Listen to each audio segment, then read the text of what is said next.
We know we have many questions. And we know the joy is in there somewhere, yes? Ah, there she is. Oh, and make sure my mic is working okay. Adironda, I actually have a question that, can you hear me? We can hear you. You're a bit breathy. Okay. I have a question for you. Is it true You now have the alien voice. that Yeshua accepted that? I don't know. Because it was working fine earlier, so. So there must be a lot of high energy in your question. It's true that Yeshua accepted his plight. Well, okay, here's my question. It's true that Yeshua accepted that he was not his body, correct? Okay.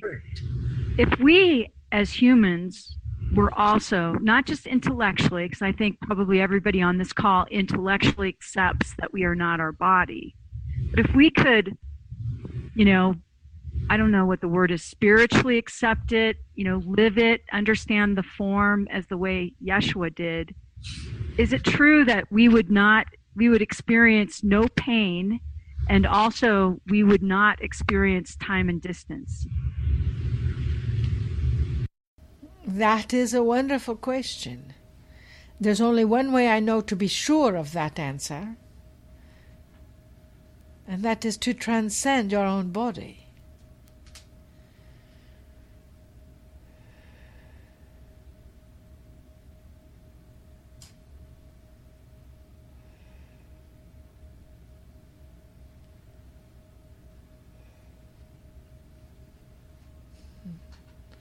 Dearest beloveds, you always yearn for something, don't you? And yet, you are in a physical body. And yet, you are not your limited physical body. Many of the gurus of this planet were able to transcend that limitation of space, time, physicality. You can as well. That is a part of true enlightenment. Yet, as you are indeed moving through and to that level of enlightenment, know that there's a bit of pain along the way. It is not that you don't feel the pain, for you are in a human form. But the pain has no effect upon you. You acknowledge it. It is not that you are deadening the cells of your skin that are sensors and to nerve endings that transmit a message to your brain that shows pain. It is that you rise above the pain, and it does not become the way that you define yourself. So your human nerve endings are still transmitting pain. That is the way the body is designed. But to know that you are not defining yourself by that physicality. You know you can do that with time and space. You have done it. Expanded time, contracted space. Expanded space, contracted time. Why would the body be any different? And yet, the intonation of the nerves of the skin are scientifically there. So you acknowledge it. Give thanks for its message. Accept what is there and rise above it. And disconnect from the message, disconnect from that pain point into the point of assistance. Next question.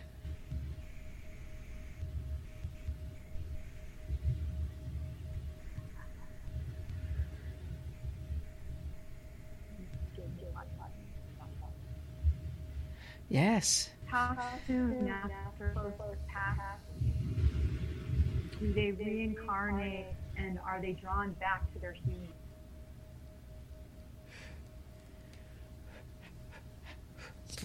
Hoo-ha! How soon do people reincarnate, or are they drawn back? Well, that is not our decision to make. It is their contract. And if it were the same, that would be a good answer. But there is not the same. There is not, you cannot say all people are the same. So after they've been gone for 3.2 years, they will reincarnate. They may turn around and reincarnate immediately. Or they may love it so much on the other side that they stay for 10, 20, 100 years. Babaji reincarnates, enters into a body about every 100 to 150 years. And yet we know people who have crossed over, and within a year or two, they are re-entering a human body. So there is no time on what reincarnation is or when it is, you see? Next question. Adirondha, just to clarify, the question was, how soon does a pet reunite with its owner? Oh, a pet. We did not hear that part. It cut out. There is no rule on pets either. A pet will many times search out their owner. A pet will many times find their owner, but they may have more than one owner in the process of reincarnating. And they may come back every 6 months or whatever. There is no rule. Just know that they do. Next question. Okay, Source told me weeks ago, Source told me weeks ago to basically stop meditating and go out and do things, work, fun, activities, etc. How can I stay grounded and find my quote unquote hum and ground into my vibration if I'm on the go all the time? Or did I misunderstand, and can I meditate again? Well, you can meditate again. But we believe what Source may be telling you is that you make all of your life a meditation. A person that meditates, we know people that meditate for 8, 10, 12 hours a day. And yet sometimes their body lacks a little substance there. So the idea is to, when you are out playing, when you're having fun, when you're being of service, find that place of vibration there. Wherever you are, let your life be a meditation. Let your life hold that mindfulness as you wash your dishes or wash your hands. What is it if you make every move a meditative move? And we believe that is what Source is telling you, is that not that you stop sitting in meditation. Depends on what you're doing in that meditation. Are you distracting yourself from going out and joining the world? So, once again, there is no one answer. There are billions of people on this planet, and there's probably a different way to meditate for each person. Try meditating when you are brushing your teeth. How do you meditate? When you are brushing your teeth. It is about being mindful of what the toothpaste feels like, the bristles feel like, what your tongue feels like when you run your tongue over your teeth. That is also a meditation. So maybe Source is telling you to take that meditation, take that stillness into your life. Next question. What is the best way for me to assist myself and others with grief? Teach them the 5 steps of acceptance. Help them understand that grief is a part of life, and that not to deny their grief, but to flow with it. And sometimes set a time limit on it. We are reminded of a person that was weeping and weeping and weeping over the loss of their sweetheart. And they were talking about it, and it was so strong and so fresh in their life, and so strong and so fresh in their energy. However, when we looked at the person that they were grieving, they were not strong and fresh in their life. And we asked, when did this person cross? They said, 16 years ago. That is too long to grieve. When a person crosses, you will always miss their energy. And we allow you the steps of grief. But we ask you to set a time limit, because the person who crossed would indeed want you to move on with your life just as they have moved on with theirs. The way you can help them is to help them express, hopefully in appropriate ways, but sometimes it's inappropriate, express their grief, help them feel their grief, help them understand the stages of grief, and then help them accept themselves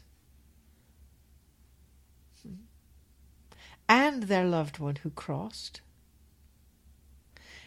and accept and forgive the person who crossed, and forgive themselves. And we say that a person can grieve and still move forward.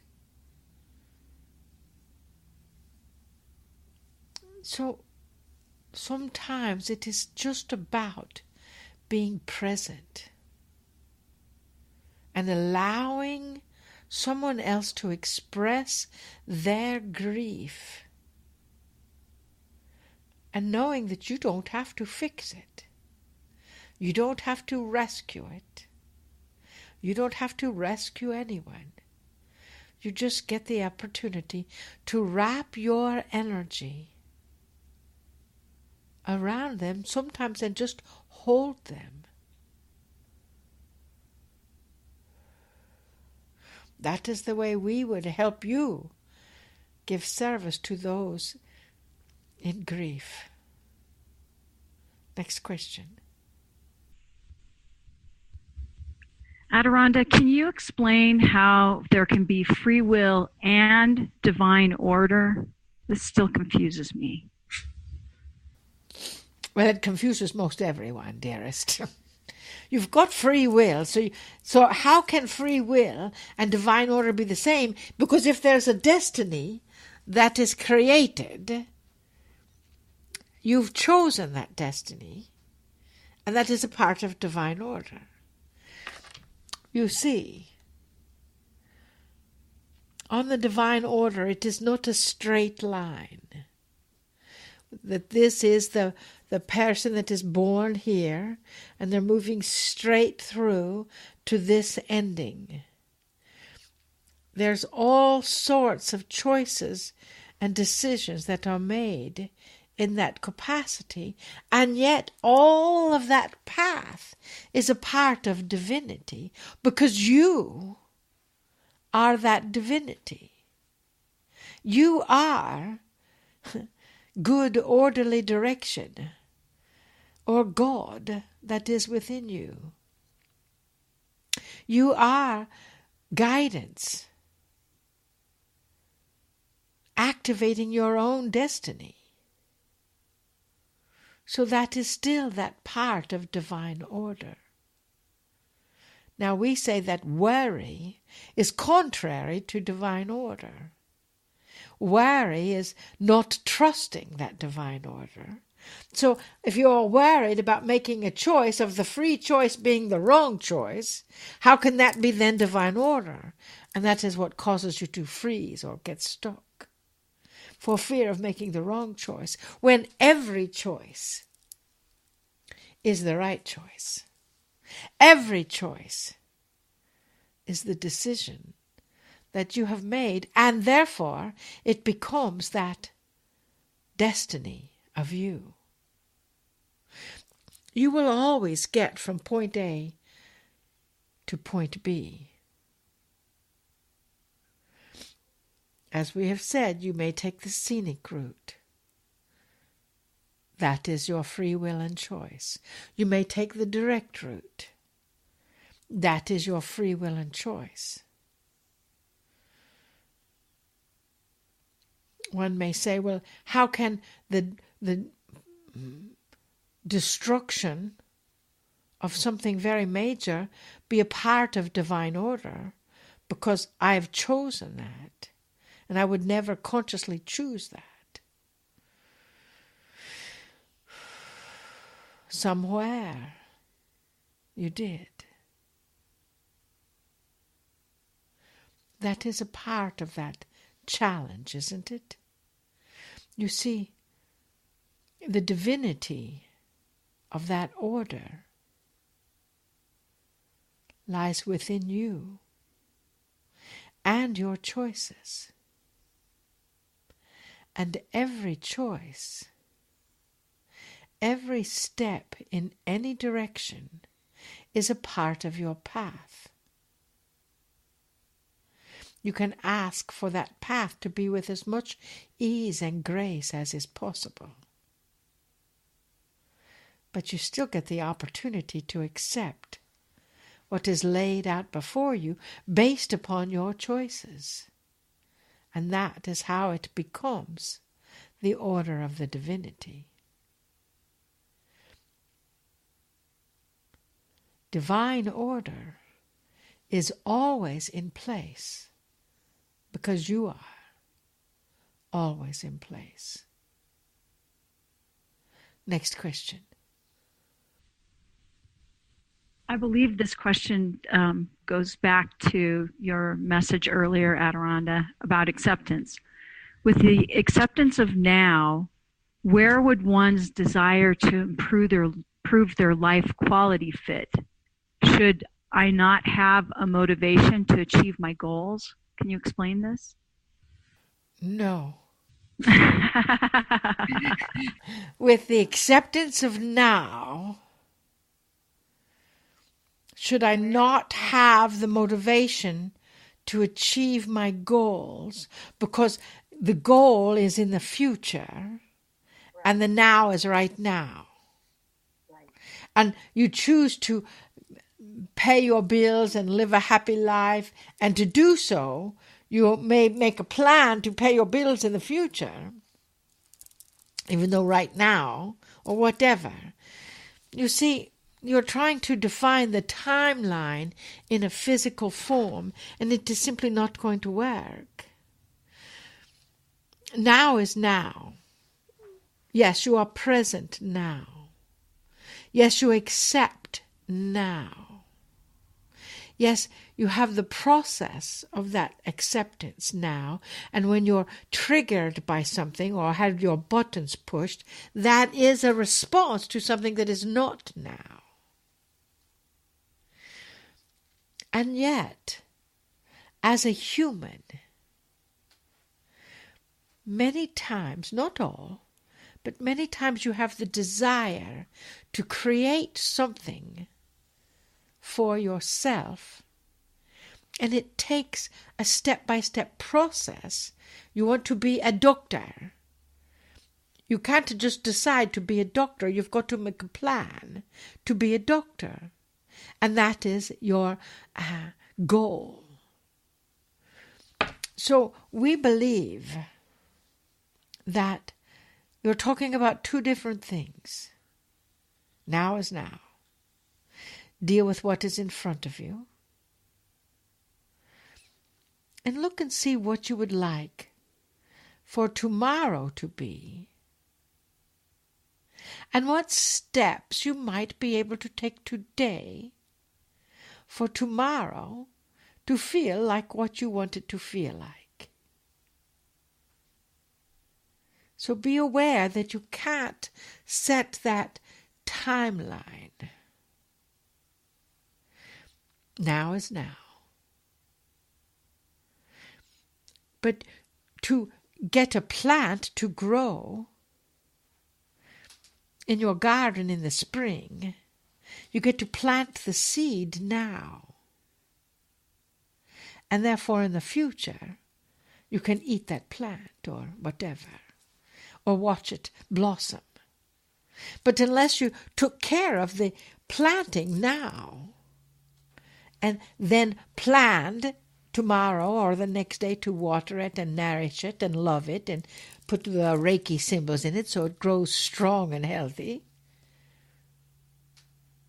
which is in the future to make that plan. But it still requires action today for you to take now. So the goal is like the plant. You have a goal to accomplish or achieve something. The vessel Marilyn and the Joy 7 years ago had the goal to activate 1 million people. Well, they've gone way beyond that. But they set that goal, and then every single day they did something in the now to accomplish that goal. So the two are still working hand in hand in the presence.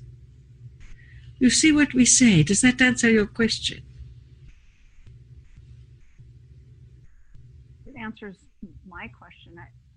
I hope it answers. We don't know if it answers their question or not, but it answers your question, which really is the most important, right? Well, I think it was a good explanation. Let's put it that way. Just as we have an earthly mother and father, does our soul have a spiritual mother and father as Source gave it life? Got some very thoughtful questions tonight, Adirondda. Just as you have an earthly mother and father, does your soul have a spiritual mother and father that gave it life? As Source gave it life. That Source gave it life. How do you know your physical mother and father are not your spiritual mother and father? Somewhere there was a spark from the Creator, from Source, however you wish to make it. Now, we're not sure what you're really asking. We have heard that someone talking about their mother, their spiritual mother and father were this angel or that divine master or whoever.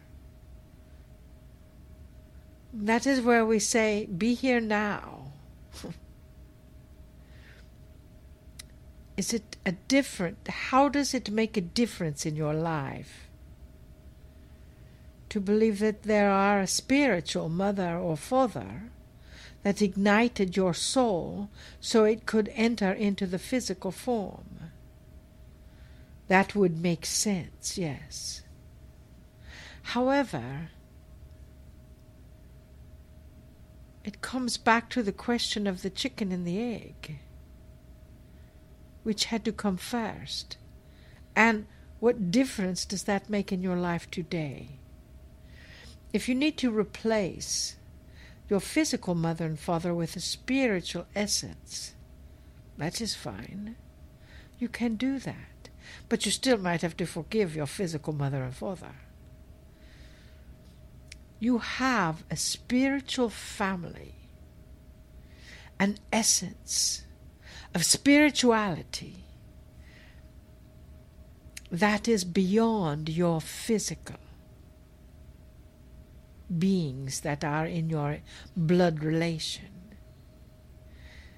In that sense,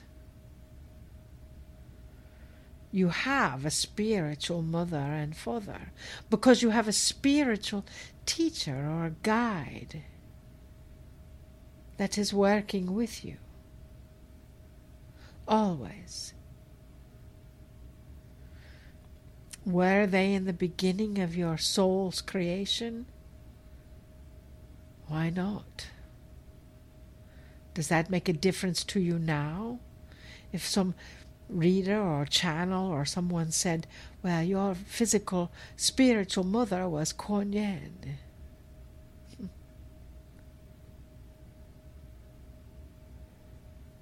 How does that influence you now?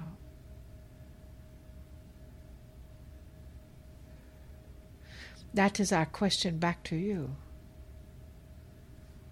Next question. We'll take one more question and then we'll have our activation with Dearest Randy. What is going on at this time? It seems that many of us are experiencing a cold or flu-like influenza and discomfort, including myself, and it's been a whopper. Can this be a shift in our cellular structure and recalibration? Is that from someone from Thailand? No. I thought the same thing. Yes, humanity is experiencing an upgrade. The more you resist that upgrade, the more the physical symptoms are going to come at you in one capacity or another. In that upgrade, as you surrender to it, we have told you for, we don't know how many years now, your body is requiring more to sustain itself. Your body is requiring more minerals, more supplements, more vitamins, different types of food, close to the source of nature in that food source. Not processed food, not chemical food. Pay attention. Pay attention to that, dearest. Understand that there are new bacteria on the planet. There are new energies on the planet. As you push yourself to accommodate that, you may be pushing yourself into deeper sickness. Instead, realize that you are receiving an upgrade, and if necessary, go to bed. And stay there as long as you need to. Rest. Many times the upgrades happen when we sleep. You see what we say? Know that you are indeed experiencing that upgrade. And trust it. And accept it. And with that, let us bring on the wondrous, the mystical, the energy of the tissue bringer. With that focus,